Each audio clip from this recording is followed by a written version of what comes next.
Today we make Trader Vic's Bamboo Punch.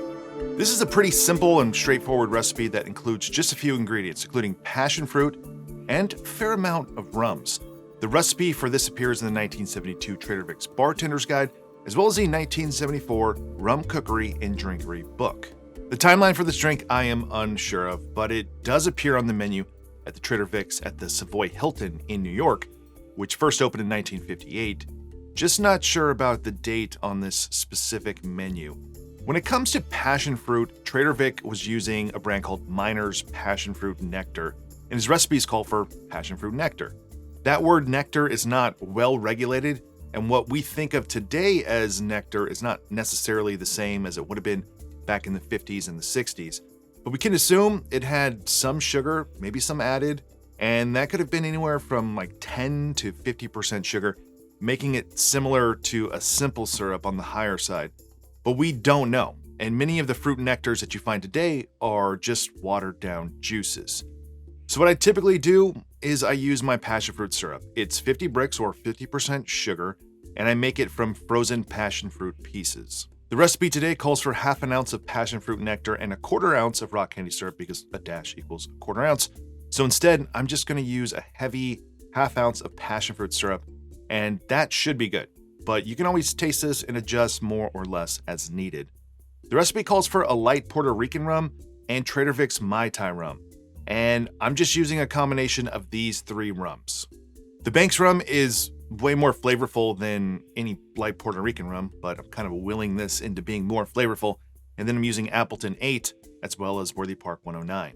And the last out of the ordinary ingredient here is that it calls for Peychaud's bitters. Not something we see often in tropical drinks, but something that does come up from time to time in many of the Trader Vic cocktails.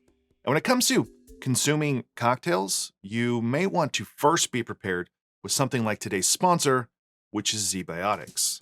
Zbiotics pre-alcohol probiotic drink is the world's first genetically engineered probiotic. It was invented by PhD scientists to tackle rough mornings after drinking, and here's how it works. When you drink, alcohol gets converted into a toxic byproduct in the gut. It's this byproduct, not dehydration, that's to blame for your rough next day. Pre-alcohol produces an enzyme to break this byproduct down. All you need to do is to remember to make Zbiotics your first drink of the night, drink responsibly, and you'll feel your best tomorrow. If you're interested in picking up some Zbiotics, check the description or use a QR code that you see on the screen right now. You'll get 15% off your first order. Plus, Zbiotics offers a 100% money-back guarantee, so if you are not satisfied for any reason, they'll refund your money, no questions asked. And the final note on this drink is that it calls to be made in the good old electric drink mixer.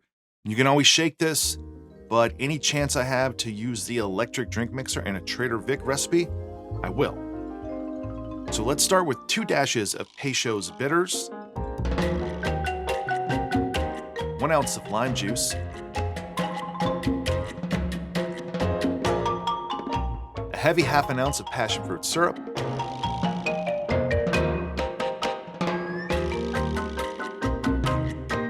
1 ounce of a light rum, 3/4 ounces of an aged Jamaican rum,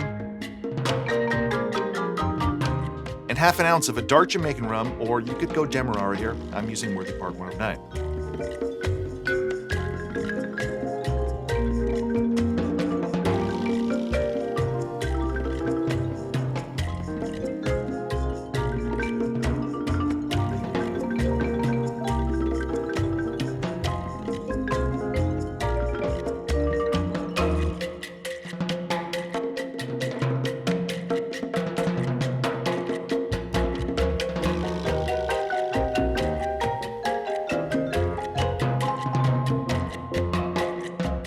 Garnish with some mint, a Trader Vic's fruit stick, and an orchid.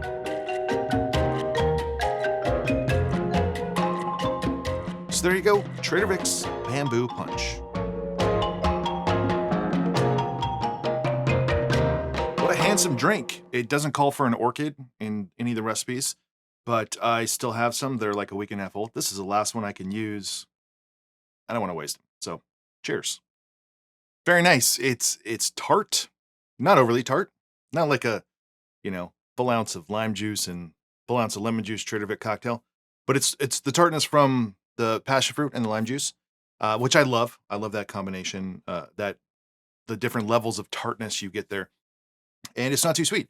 And those rums make it taste delicious. Like, it tastes very rummy, and it's a nice, like, strong rum passion fruit cocktail. It reminds me a little bit of many of like the more simplistic Don the Beachcomber drinks, because the rum is so forward and because it's so balanced. I do gotta say the bitters does not come through as much as I want. The color didn't seem like it changed as much either because of it, but I'm gonna drink a little more and then add some more bitters because I think that could help it. Like, if this had Angostura, this would feel a lot more to me like Don the Beachcomber drink, even though it is so simple. But it's great. I mean, choose 2 to 3 great rums, and you don't have to do the light rum. I just didn't want to use a Puerto Rican rum as a light rum, something more flavorful. And then using Appleton 8 and the Worthy Park 109 as the sort of Mai Tai rum instead of Appleton 12 and Worthy Park 109, which I had done recently in a video. And to clarify, that's what I'm talking about now, that the Appleton, or just a Jamaican plus Worthy Park, that is not, technically speaking, the Mai Tai rum, because that would have included a Martinique aspect, probably a dark molasses Martinique rum. Like if you live in France and you have access to a Negrita, which we don't in the States, that would work there too. But just like a dark, flavorful rum with a solid Jamaican rum is, I think, ideal to get that rummy quality, because you're going to lose it no matter what light rum you use, unless you use Provitas or something else. Let's do a couple more.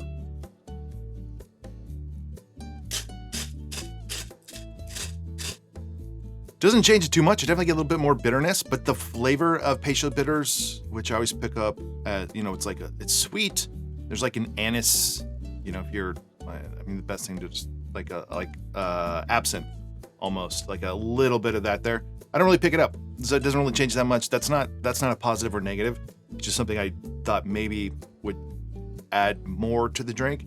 I think Angostura bitters would be great here too, but that kind of changes it. The thing this kind of stood out to me was this Bamboo Punch had Peychaud bitters, so it's great.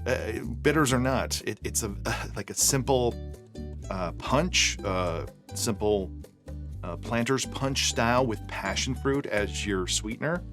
And if you're looking to, I think, explore rums outside of just like a Mai Tai or a daiquiri or neat, like going into the planter's punch is the first thing to do. And then if you want to make things a little more tropical, changing out your sweetener there for whether you're doing Demerara or passion fruit, or you're going to a liqueur, but just like little modifications in a longer drink that has more than 2 ounces of rum, is a great way to make something that is tasty and rummy and simple.